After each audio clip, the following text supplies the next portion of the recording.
Hello, everyone, and welcome back to Awakening with Grace, formerly known as Creativity School.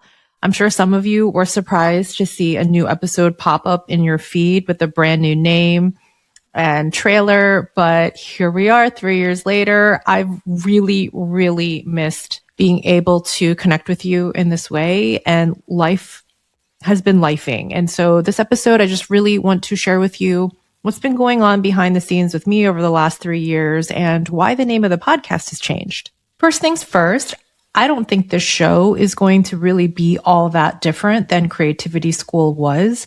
But I think the bigger shift really is to lean more overtly into the spiritual process and act of being a creator, being somebody who creates work that means something to you, creates your own life, creates relationships.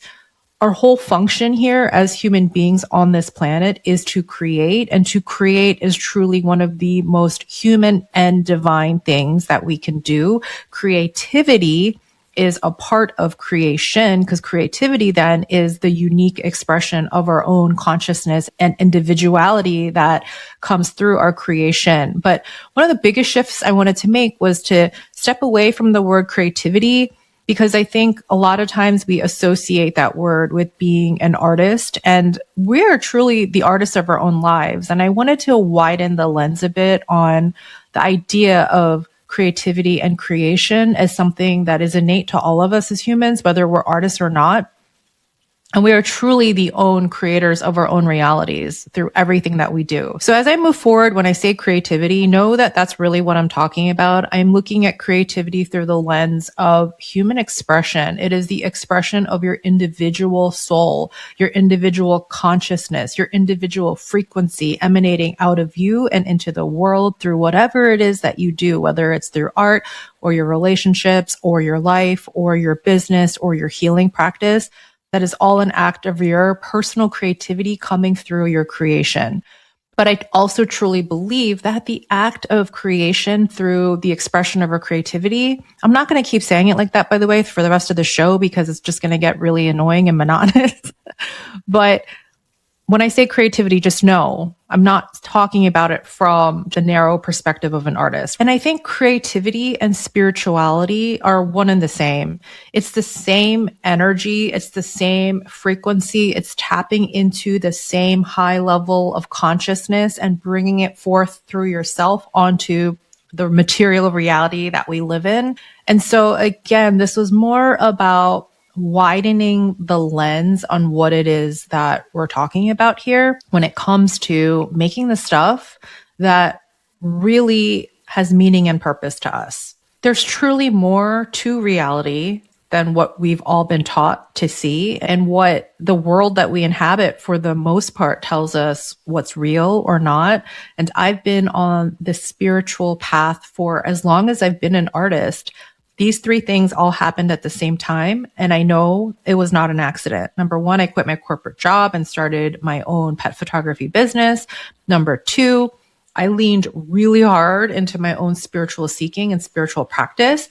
And number three, I started gardening. And I can see now that all three of these things were really a part of my own personal awakening ecosystem of learning who I truly deeply am at the soul level. And I just want to be honest about this on the show at this point, because if I look back on my nearly 20-year career, by all standards, it has been materially successful. I had my third book come out this last September.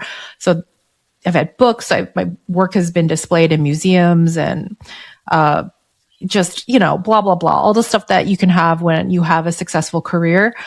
When I look at what is it that actually helped me not just stay on this path, but become successful and have people truly be impacted by what I'm creating and have it deeply connect and resonate with them, you want to know what it was? It was my spiritual practice. It was my spiritual seeking. It was learning to develop a relationship with the universe, learning to trust myself and my own intuition so that I could have an internal GPS system as I was creating and navigating this path that did not exist before me. And it's like my path is unknown. I don't know where I'm going because I don't have a roadmap and I don't have a road model. I mean, when I was growing up, I didn't even know you could be an animal photographer. And I went from having a retail pet photography business to then becoming a commercial animal photographer and then becoming more of an artist at the same time, where I'm shooting commercial images, but also creating a body of work that is just for me. That's the kind of stuff that got turned into the books and went viral. When I think about all that I did, it was so unknown. I did not have a path laid out before me. And the thing that brought me so much peace and knowingness was learning how to work with the universe, work with this entire unseen realm of consciousness and energy and animals and our guides. There is so much more out there in the world that we have not been taught about. And I know from my own personal experience and having seen this come through over my long career is that the thing that helped me the most was my spiritual practice and cultivating a very deep inner relationship with myself. And that same mechanism extending vertically outward to all that there is out in the universe. At this point, because I know that this is what has helped me and kept me on my path and my purpose and being able to create work that is meaningful to other people and to have the kind of family life I have and the relationships I have and the service that I can add to my community. This all comes from my own understanding of working with the greater universe, working with myself and learning to trust myself and my own intuition. And as a result of that, being able to stay on this path and keep going. When I started this show back in 2019, I was not brave enough to do that. In 2019, I really felt like my spiritual practice and my professional life had to be kept completely separate. And I started dabbling. If you go and look at my old episodes, I kind of started like dipping my toe in it a little bit just to see how it would be received. But I didn't go quite all in. I still wasn't being myself fully. It was me, but it was not all of me. It was my perspective, but not the full perspective. And so in this next iteration of the show, I just want to be really honest because life is too short. Life is too short to be scared about judgment and scared about what people are going to think about you. And a big part of my time away in the last 3 years was really developing the courage to publicly talk more about my spirituality and my own abilities. And so even on this show from 2019 up until 2023, you'll see that I did start to become more overtly spiritual. And I started talking about the Akashic records and energy. And it did start to get a little bit more spiritual. And I think what happened over the last time we've been together is that about a year and a half ago is when I made the conscious decision on social media to just flat out be honest about what I believe about how the universe operates on the spiritual consciousness level, and even just be really honest about my own spiritual abilities that I felt I had to hide, because so many people in the world of advertising and in this corporate life I had follow me on my Instagram page. And I had such a fear about coming out of the spiritual closet. I have done a lot of scary stuff in my life, starting from moving 3,000 miles across the country with a science degree to go to art school. That was terrifying. Quitting my job after getting a raise during the Great Recession when 50% of my industry had been let go. That was scary. But you want to know what the scariest thing of all is that I've done? Coming out of the spiritual closet on my Instagram page in front of all of these people who have been following me for my animal photography and being unafraid to show all of me, not just a part of me, but all of me. You guys, that was the scariest thing. And not just that, also show my face. Because I'm a photographer. I like to hide behind the camera. I don't want to show my face. And so I can go more into this in further episodes of like, how do you distinguish between the fear versus like your calling? And I knew in this instance, I deep down wanted to be able to be on camera and talk and do all these things. I wanted to be free to talk about not just my beliefs, but even my understanding of how I know these things work, how this whole world of energy and consciousness and spirituality, how all of it even works. So it was like coming forward in my thoughts and my observations and things that I know to be true in the form of my spiritual understanding while showing my face. I'm telling you, that was, of all the things I've done, the absolute scariest thing I've done. And I will share in another episode what that journey was like, because it was not easy.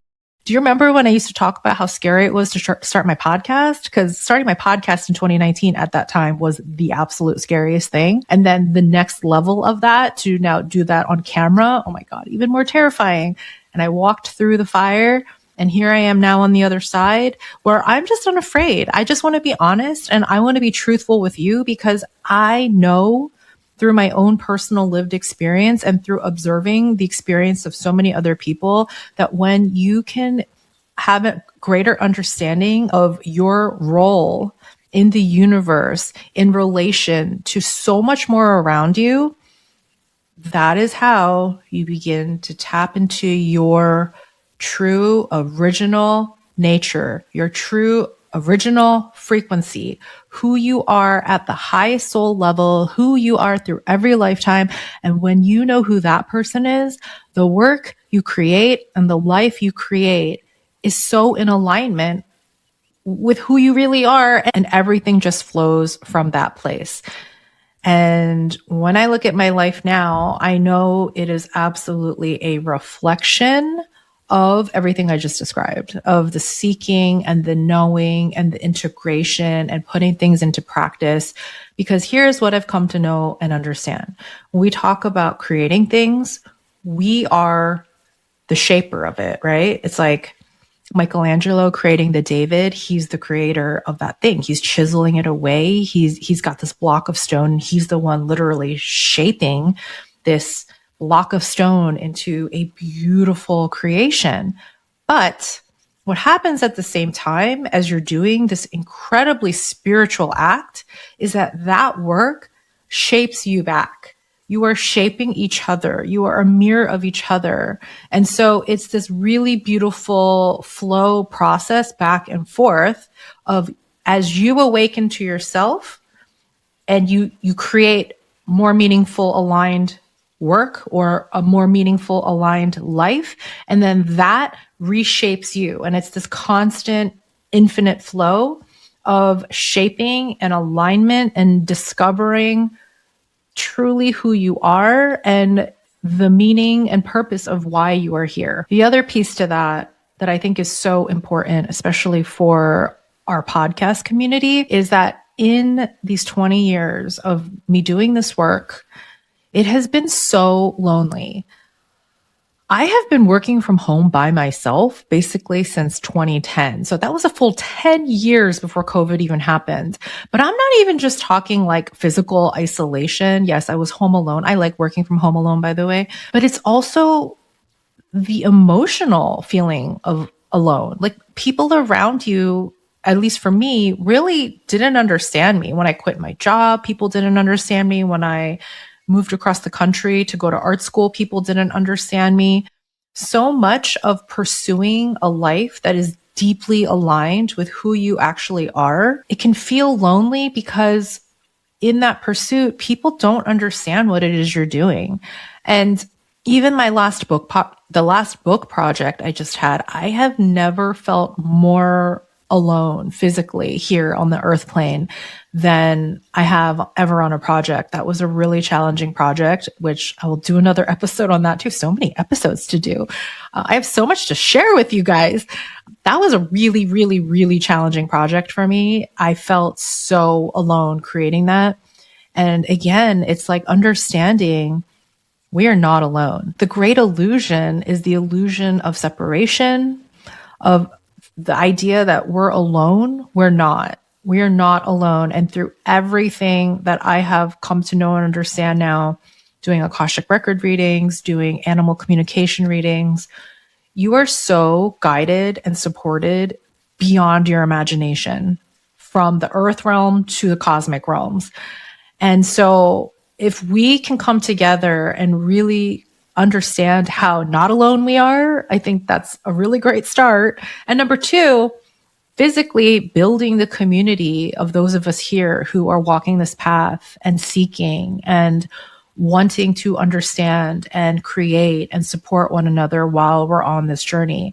I really want to almost like create the community that I wish I could have had when I started this whole thing. Because when you're a pioneer, and you are a pioneer, if you're choosing to consciously change your life, if you're choosing to really tune into who you are and live from that place without compromising, it can feel very lonely because the easier thing to do is to just status quo. Status quo is always easier.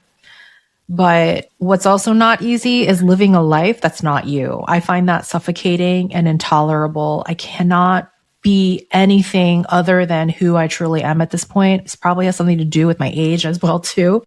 I'm not interested if I can't just be free and me. So I think building a community of people who feel the same way, I think is going to be so powerful and supportive. And so I'm really hoping that this podcast and this community can be that place for you. So to sum this all up, it's always been about more than creativity. It's about through that process, learning who we are and awakening to ourselves and creating work and lives and businesses and relationships that truly and deeply reflect that. So we'll be exploring this whole process, creation, consciousness, awakening, digging into this whole realm of reality that maybe we just haven't had the opportunity to learn about. But I have for the last 20 years, and I'm excited to share some of this stuff with you. I'm going to have on guests like a Vedic astrologer, an aura color expert, psilocybin facilitators, traditional Chinese medicine practitioners, and face readers. I mean, this is just to start, to give you an idea of where I want to go, just finding out all the different ways we can learn to know ourselves and tune into ourselves even more. And I guess this is probably a good place for me to talk about like why, like what is the point of even all of this? Why are we awakening? Why are we trying to live these lines of alignment? Because yes, it is personally fulfilling. But what I've come to really know and understand on this journey for the last 20 years is that if you imagine your consciousness as a spiral and it rises from deep within you, as you begin to heal and learn more about yourself and grow, it starts very deeply internal, and the spiral continues to rise up and expand outward. And so I think the journey always starts inward first, because it begins with reconnecting to ourselves. But if you keep following that thread and following where this energy wants to naturally go, because there is a natural growth intelligence to everything. Like I always look to nature. Like if you think about an acorn and how there is a natural flow and rhythm to the growth and evolution of an oak tree, we're the same. So in our own natural growth and evolution, as we go inward and reconnect to ourselves, we continue to grow bigger and expand outward until one day you're the oak tree that has acorns on it, that is feeding all the wildlife, providing shade for humans and wildlife, providing branches for habitats and for sustaining life. So I truly believe in interconnectedness, because if you keep following this thread of our own growth, it expands outward to include everybody. We are all the same. There is no separation. It seems like we're all different, but we're all just individuations coming from the same sea of consciousness, from the same source. So ultimately, we are all connected. And so why do we pursue growth and awakening? Well, for me personally, I think we do this because ultimately our awakening helps everybody else. The more you are aligned with yourself and adding your contribution to the world, you are adding to the orchestra of life so that we can all play this beautiful song all together and make this world better for all of us while we're here. The other thing that I find so interesting is how no experience truly goes wasted, because I graduated with my science degree a very long time ago. And though I did not do anything with it after college, when I tell you my life was devoted to science, it was devoted to science. I mean, I went through studying it in school, working in labs, wanting to go to med school, working on those research papers. I was deeply enmeshed in that world, and I thought I was done with it. Other than my interest in the intersection of science and spirituality, because especially as time goes on now, there's so much overlap showing measurable research and data that can now prove what we've always known sort of in the spiritual realm. To give you an example, in the 90s, I did a term paper in one of my biology classes on how animals do indeed have emotions. It was based on a book I read at the time called When Elephants Weep.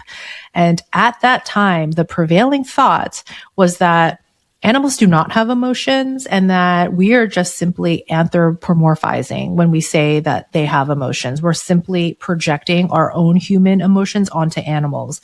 Fast forward to 2026. I mean, come on. There is so much more understanding around the deeper emotional world of animals, and it just took time for science to catch up. But I see this happening constantly in the world of the intersection of science and spirituality. But the thing that I'm finding even more interesting is how much I'm realizing that I am still a scientist at heart when it comes to observation. My mind is very rational and very logical. And when it comes to observing sort of the more metaphysical, energetic world, my mind naturally wants to organize information into systems and frameworks. So A leads to B, leads to C, leads to D. Like it all just makes sense to me sequentially. So I'm really excited to be able to start sharing this kind of stuff with you as well, because I'm getting such a clear, observed understanding of the mechanics of energy and how it wants to flow, how it wants to move, and how that applies to our own process of creation. I just think at this point, it's almost like a very mechanical process to me, where I think if we could talk about it and it's explained, I think other people will be able to do it too. So there's just so much to explore and talk about and connect. I'm so excited to be back, to be here with you and see how our community can deepen. To get our community started, I'm offering a gathering once a month called Coffee and the Cosmos. It's totally free. You can sign up at the link in the show notes, and it's 1 hour on Fridays at 10 a.m.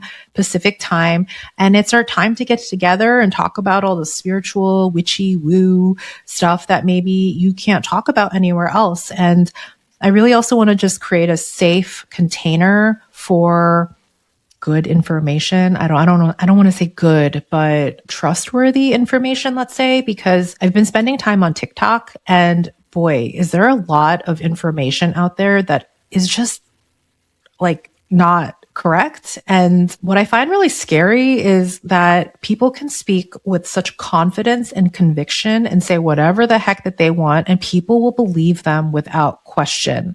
I personally am such a skeptic. If I see something or come across something, my immediate next step is to go research it and find out if it's true or not. And I think in this day and age, people just accept things at face value. And there's like two things happening here, where people have platforms and then people are less willing to go do their own research. People can say whatever it is that they want to say, and it is accepted without question. I find that terrifying. So I think if we can have a safe space where we can talk about this stuff and hopefully keep it grounded and grounded in reality, and also hopefully truthful information, that's kind of my hope for that. So I hope you can join us there once a month. You can come follow me over on Instagram. I've been sharing a lot of short form content over there over the last year and a half, because it's way easier to do than long form podcast content. But I also got to say, man, is it hard cramming information into 2 to 3 minute scripts? It's just feels so spacious. It's so spacious to be back here and just be able to yap with you. So Thank you for listening today. I really appreciate you hopefully coming along for this ride, and I will see you next time.